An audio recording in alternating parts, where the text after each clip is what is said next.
नमस्कार दोस्तों, अगर आपको बैंकिंग रिलेटेड वीडियो पसंद है, शेयर मार्केट रिलेटेड वीडियो पसंद है और इन्वेस्टमेंट रिलेटेड वीडियोस पसंद है तो प्लीज़ मेरे चैनल को सब्सक्राइब कर लेना और पास में जो बेल वाले आइकन है उसको प्रेस कर देना ताकि जो हम वीडियो डालेंगे उसका नोटिफिकेशन सबसे पहले आपके पास आ जाए। तो चलते हैं, शुरू करते हैं आज के वीडियो।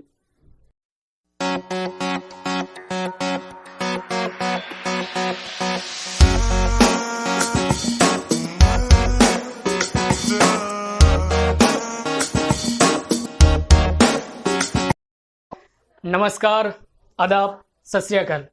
मैं हूं अरुण और आप देख रहे हैं आई फॉर इन्वेस्टमेंट। दोस्तों, क्या आपने अपना पैसा सेविंग्स अकाउंट में रखा है?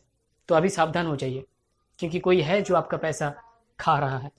तो कौन है वो आपका इतना बड़ा दुश्मन है, इतना बड़ा दुश्मन है जिसके साथ आपका दोस्ती कभी भी संभव नहीं है, क्योंकि उसके साथ आपका दुश्मनी दिन प्रतिदिन बढ़ता ही जाता है, कमते नहीं है। क्यों? क्योंकि वो अजीब जानवर है, चाहे कितना भी खाए फिर भी भूखा ही रहता है।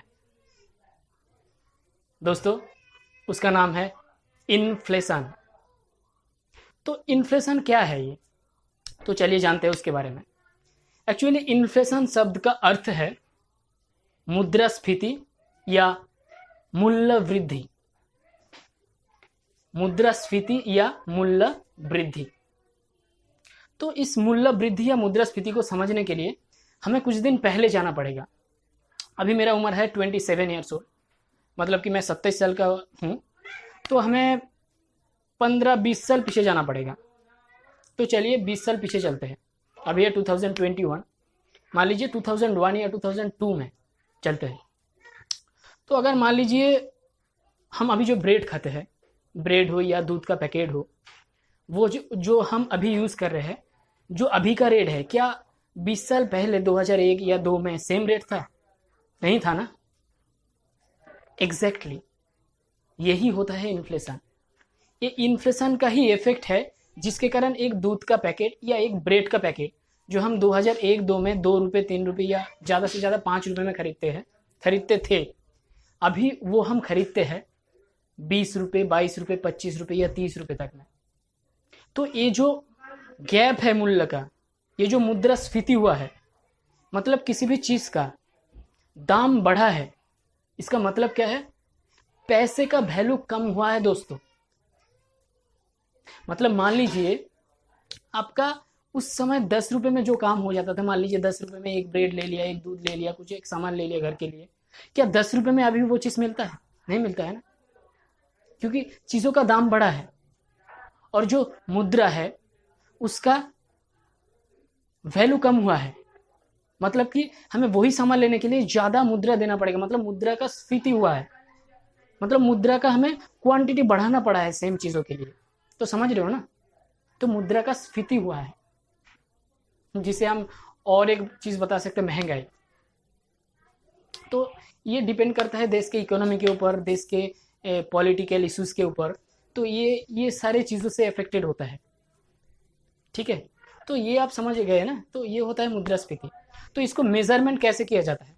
इसको मेजरमेंट ऐसे किया जाता है थ्रू रेट। मान लीजिए किसी का हम हाइट, मतलब हाइट का मेजरमेंट कर रहे हैं तो हम फीट पकड़ते हैं, जैसे कि ये इतने फीट का है, मान लीजिए 5 फीट या 6 फीट का है। लेकिन जब हम इन्फ्लेशन मेजरमेंट करते हैं तो हम रेट से मेजरमेंट करते हैं। जो इंडिया का अभी जो इन्फ्लेशन का रेट चल रहा है लगभग 2021 में, तो एवरेज जो है वो 5.56 है। तो 5.56 इन्फ्लेशन का रेट है। इसका मतलब ये है कि अगर कोई चीज़ पिछले साल आपने 100 रुपये में खरीदा था, तो इस साल आके आप खरीद रहे हैं 105 रुपये 56 पैसा, तभी तो इसका रेट हुआ ना 5.56%। परसेंट मतलब शतकरा बोलते हैं जिसे, ठीक है। मतलब 100 रुपये का जो सामान खरीदते थे पहले, अभी वो आप खरीद रहे हैं 105 रुपये 56 पैसे में, ठीक है। तो ये हो गया आपका रेट। लेकिन अभी जो सेविंग्स अकाउंट का रेट चल रहा है, रेट ऑफ इंटरेस्ट, वो क्या चल रहा है? अगर इंडिया में देखा जाए, जो चाहे किसी भी बैंक में आप पैसा सेव कर रहे हो, सेविंग्स कर रहे हो, तो उसका जो एवरेज रेट ऑफ इंटरेस्ट चल रहा है वो 3% से 4% के बीच में।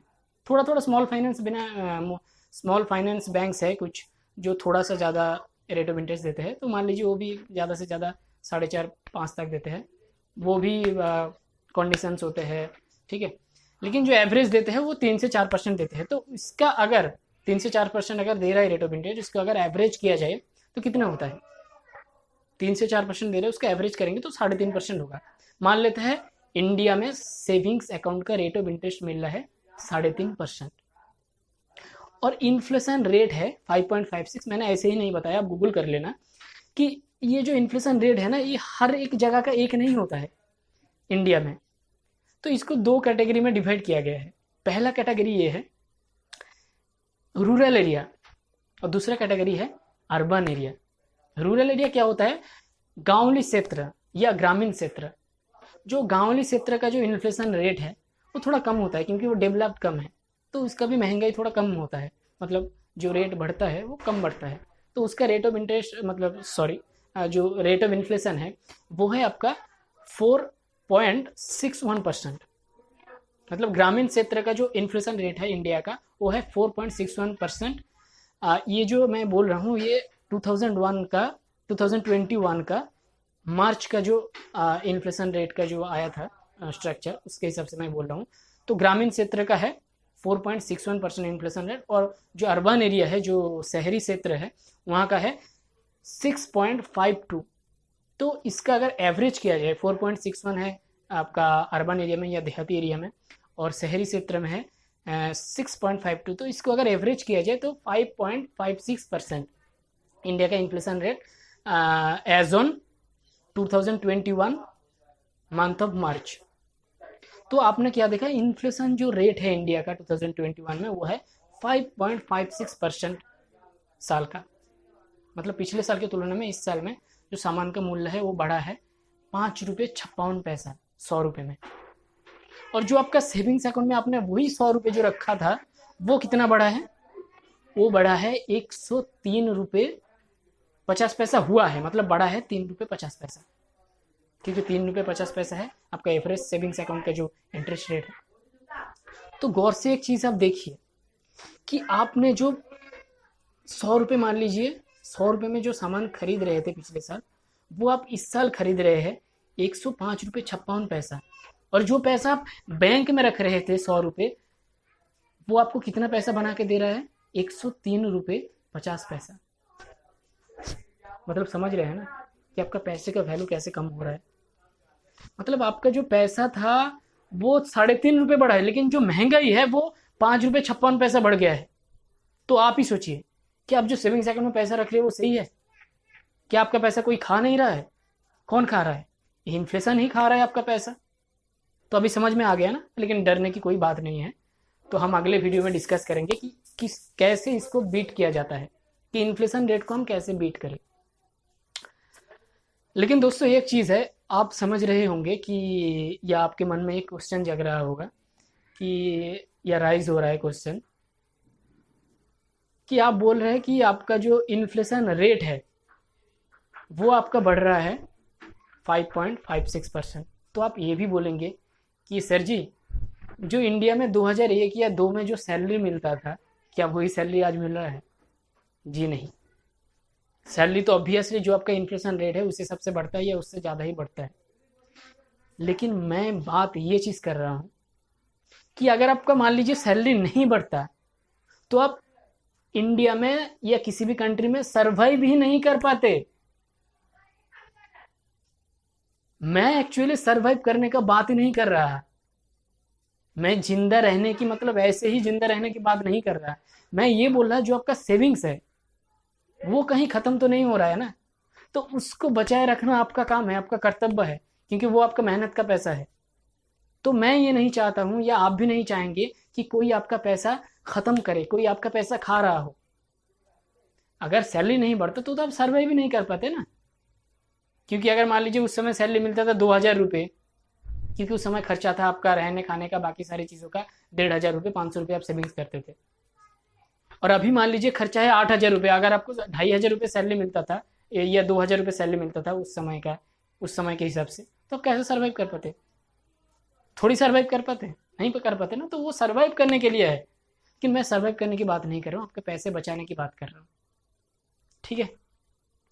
तो दोस्तों, अगर आपको ये वीडियो पसंद आया है तो प्लीज़ लाइक कर देना, और अगर आप इस चैनल में नए हैं तो सब्सक्राइब कर देना, और पास में जो बेल वाले आइकन है उसमें प्रेस कर देना, तो कि जो हम आगे वीडियो डालेंगे उसका नोटिफिकेशन आपके पास आ जाए। ठीक है।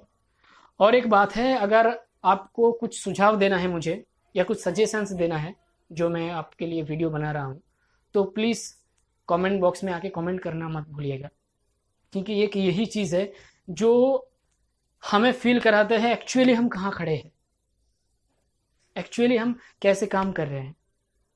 तो प्लीज़ कमेंट